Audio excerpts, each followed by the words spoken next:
It occurs to me I should perhaps do a little bit of a follow-up to the Afroasiatic versus Clovis video that I did. Um, I actually, so like in real time, I did that video just a couple days ago.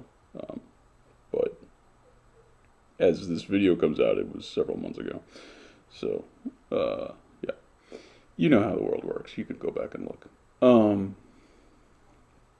Yeah, so based on like my past interactions with people, it occurs to me that it's very likely that people will look at what I'm saying and think that what I'm claiming is that Afroasiatic is ancestral to languages in the Americas. That's not at all what I'm attempting to allude to as what I think is a very likely possibility. Um,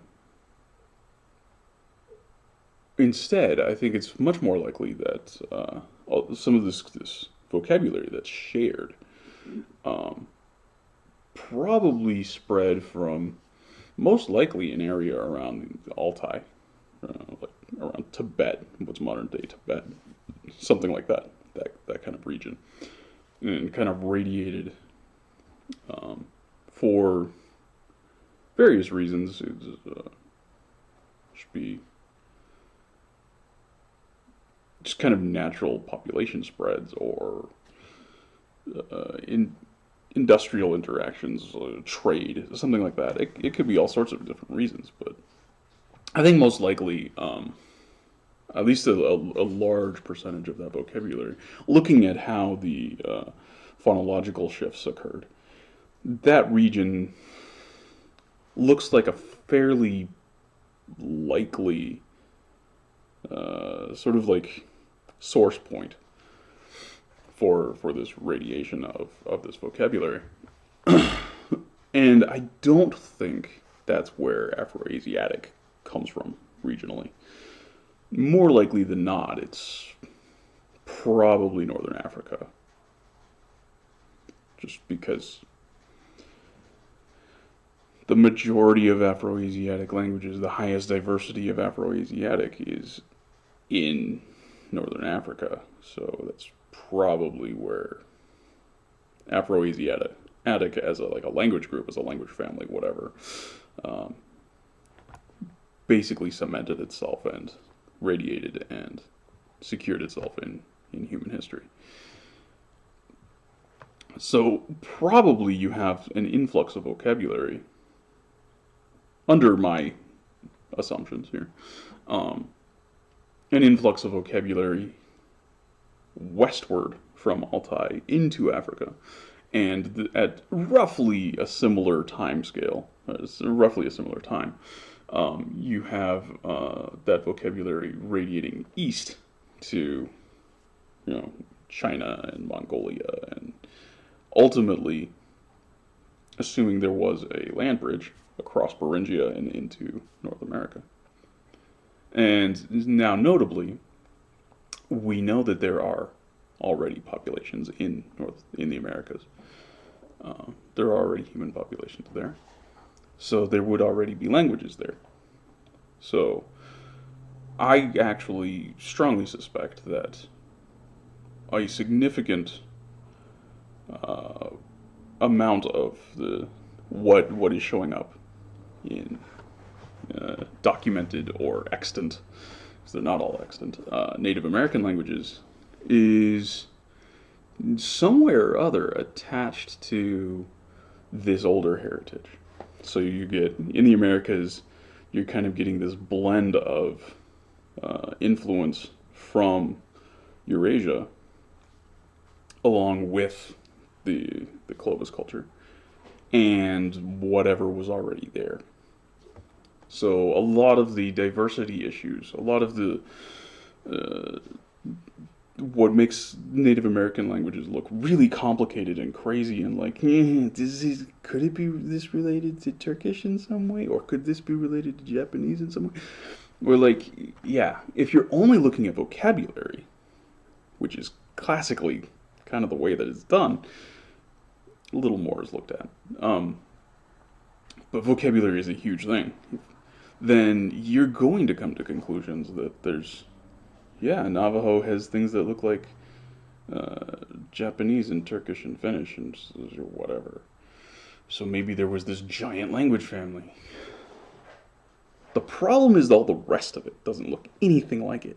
There's some vocabulary that looks shared, but it's not the majority of the vocabulary, and it's certainly not the majority of the grammar. So there's definitely a mingling going on of things. Something is happening for sure. And I think this is not unique to North America. This is also what happened probably to Afroasiatic. It also brought in some vocabulary, and just because Afroasiatic is very well documented historically, because it's some of the earliest writing that we have, and some of the longest traditions of written anything that we have is in Afroasiatic languages. It's very well documented, so kind of the bias is to say, oh, this vocabulary, which is showing up everywhere, to some degree or other, is Afroasiatic. But I don't think that's a reasonable way to look at it. I don't think that's what's happening. The the interaction model of, like, this population is interacting with this population, so they're going to borrow vocabulary from each other. That's unavoidable. That's how humans operate. That's how it works, right? You don't get an isolated population that just invents its own language, and then over here there's an isolated population and they invent their own language, and they can trade things and they can communicate ideas, but they don't share any vocabulary. That's not real. That can't happen. But the conventional way that language families are sort of conceived, that's the assumption. Like, oh, they're too far apart from each other. They didn't have contact. There's no relationship between them. And as soon as you see this, it's obviously ludicrous. So linguists will sort of like suddenly start hedging and say, oh, no, it's just a hypothesis, blah, blah, blah, blah, blah, blah. But really, the formal definitions of all of these things, that's what it is. That's what they think a language family is. That's the way that they've conceived of it. And it's crazy. It doesn't work that way. And there is no level at which I am accepting that sort of an account of how language operates. I don't think proto-languages are possible. I don't think it's a possible thing at all. And one of the reasons is because when you do see something that looks like maybe a proto-language documented in history, splitting off and forming multiple languages. So say like Latin yielding Spanish and French and Romanian and whatever. Well, what happened there isn't that Latin was split off and isolated, and you had these communities that developed these changes unto their own, and they didn't interact with each other, and there was no other substrate occurring, and there was, that's not what happened at all. What happened is Latin was imported to these different regions, and you had populations that did not natively speak Latin being taught Latin. So there is a substrate language that Latin is being put onto, and that is altering the vocabulary, the grammar, the phonology, all of these things. All of the aspects of language is being altered as a consequence of this. So, Latin in France was always different from Latin in Spanish, because the people that Latin is being pushed onto in France it's a different population from the people in Spain that Latin is being pushed onto. So this is not an example of a proto-language. Linguists will tell you that it is, but it really isn't, right? And in the case of Latin, you had this very powerful militaristic empire that would happily go out of its way to commit genocide and absolutely destroy anybody who didn't operate the way that they wanted to.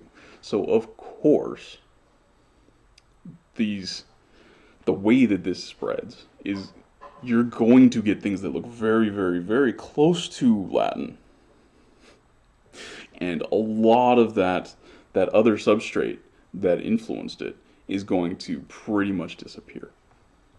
So this is actually a really terrible, terrible example, or attempted example, of a proto-language. But it is one that will be classically referenced as, yep, see, we've seen this. We've seen proto-languages occur. No, you haven't. No, you haven't. Not at all. And then elsewhere around the world, on similar timescales, we don't see this sort of thing occurring at all, right? Like Tamil. Ancient Tamil is about as old as Latin. Modern Tamil is not as radically different from the oldest versions of it as French is from Latin, or Spanish is from Latin. Hebrew, similar timescale. Modern Hebrew, even though it's been filtered through Europe, is not as different from biblical Hebrew as French is from Latin, or Romanian is from Latin, right?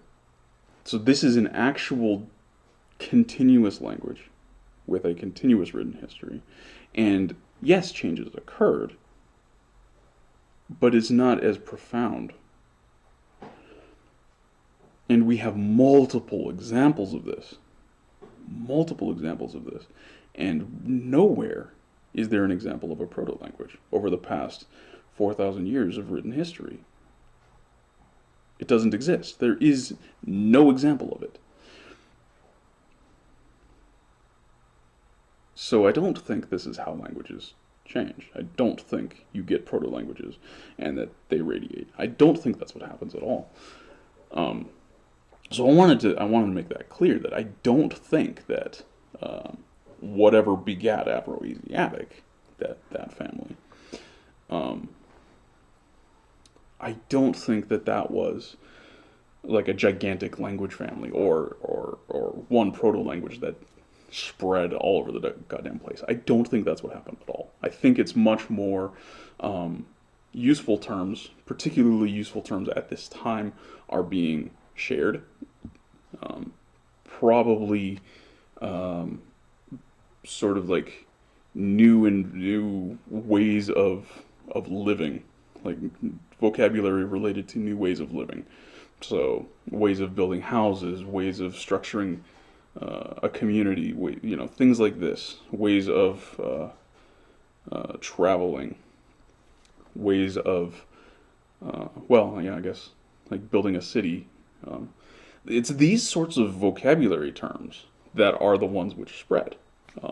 Numbers, color terms, these sorts of things, which are going to be useful for trade, right? So I want, I'll give you three of my white sheep for 4 of your yellow blankets. We need numbers, we need colors, and number and color terms are widely spread across the planet. Like English 1, Spanish un or uno, Korean hana, Yucateco hun, O'odam hamako or hama. These are probably all exactly the same word, ultimately. So, probably the Yucateco hun or the Korean hana is probably more or less the most conservative version of this. I would assume.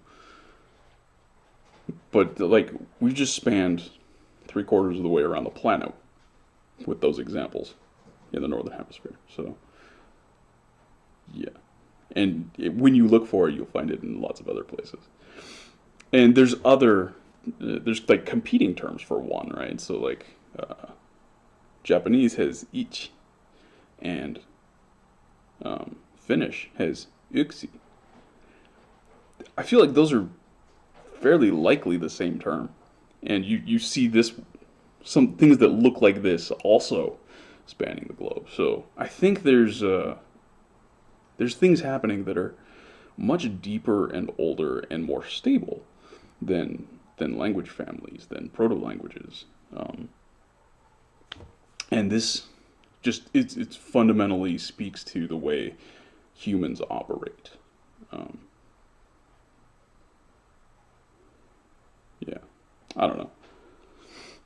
I don't know if that was in any way necessary, but yeah, kind of maybe clarifies my views that I don't think, um, I'm not pushing something like, oh, Hebrew is the language of the God and the angels, and it's what's. Blah. So when there's things that look like Hebrew vocabulary in the Americas, it's because it came from Hebrew. No, that's not what I'm saying. I'm not saying anything like that. It's it's like languages like Semitic languages or ancient Egyptian, the Afroasiatic languages, are a really good reference here because they're so well documented into relatively deep history. That's really it. And the fact that vocabulary, which appears to be Afroasiatic, if you want to look at it that way, appears to be showing up across the world. Pretty much everywhere save Australia. And maybe a few other little spots here and there, but pretty much Australia doesn't really seem to have this, but almost everywhere else does, which kind of indicates to me a radiation of this terminology within the last 30,000 years, something like that. But also, it looks like it's also associated with Clovis, so probably around 15 to 12,000 years ago, something in that ballpark. And when you take this seriously, it just fundamentally changes historical linguistics. Like, it changes so much. It's a profoundly different way to see it, I think, and one which I've had profound difficulty even expressing because people familiar with conventional historical linguistics will just project onto my claims that the assumption that I'm pushing ideas of these giant language families, which is a thing that in the early 20th century and a little before, is a thing that was being done by professional linguists, right? So there's, I forget what it's called, but there was a huge, like, macro family, I think is what they call it, which included, like, Navajo and Turkish, like, it's, and I think what's happened is that they're looking at real things. They're seeing the vocabulary that I'm seeing. They're just trying to explain it in a more conventional way, and that fails. And because that's already been done, people will assume that when I'm talking about this similar sort of thing, they'll assume that I'm talking about that, and I'm not talking about that at all. I'm not pushing anything remotely like that idea. I don't think language families are a real valid thing. I certainly don't think proto-languages are a real valid thing. What I do think is that people interact with other people and communicate with other people and borrow ideas and vocabulary from other people, and this is how people operate. And people have been around for about 2 million years. And you have Homo erectus colonizing Africa and Eurasia about 2 million years ago, and they were people. So, right? They filled the same ecological niche as us. They invented a lot of our fundamental technology in the first place. They probably are the ones who sort of initiated the domestication of canids from jackal-like animals into wolves, which later more modern humans domesticated into dogs. So I feel like Homo erectus is probably basically us, just kind of a really early version of humans, humans 1.0. Not necessarily even a distinct species. Depends how you look at it. But yeah, when you have that sort of a view of it, that people have been around across this region doing the things that humans do for about 2 million years. It's really weird to look at modern conventional linguistics where the time depths that they're looking for, let alone at, are only a few thousand years. Like,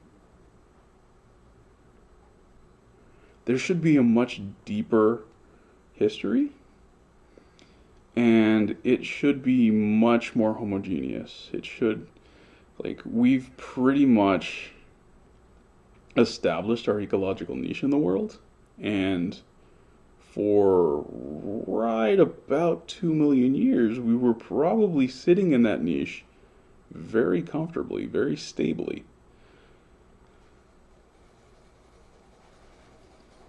And things have really only begun to change, notably, very recently, in the last few centuries, really.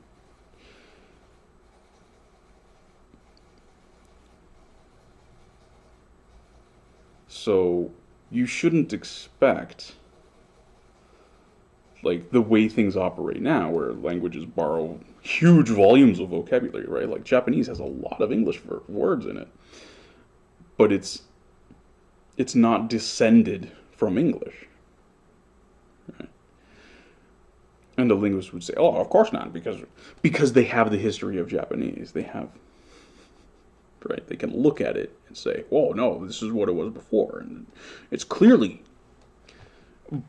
But if you don't have that history, and all you had was Japanese, particularly with vocabulary that's going to survive into the future, right? That's going to be preserved on things which a significant amount of it looks like English vocabulary. They're going to be like, oh, that's a language descended from English. You're looking at, place names.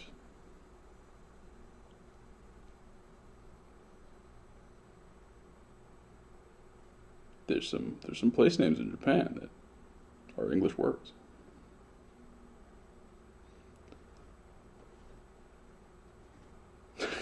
And this is a way that they look at, there's entire languages where the only thing that's extant, the only thing that's documented, that's recorded, that they have to look at is place names.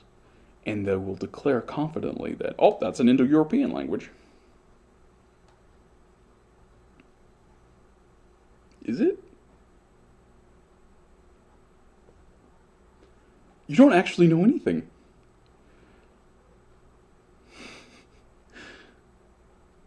Yeah. No, yeah. Basically, the gist is I'm not operating under the same assumptions that conventional linguistics is, and so you can't look at what I'm saying and just dismiss it as like, oh, he's proposing this big macro family. No, that's not what I'm doing. Not at all. Completely different thing. I am looking at human history holistically, attempting to provide explanations for things that don't require magic. Don't require this sudden, like, oh, in the last 6,000 years, like, humans became a completely different thing, and everything operates differently now. Why? Why would you? Huh? Why would you do that? That's what they do. They'll deny that they do that, but that is absolutely what they do when you look at their claims.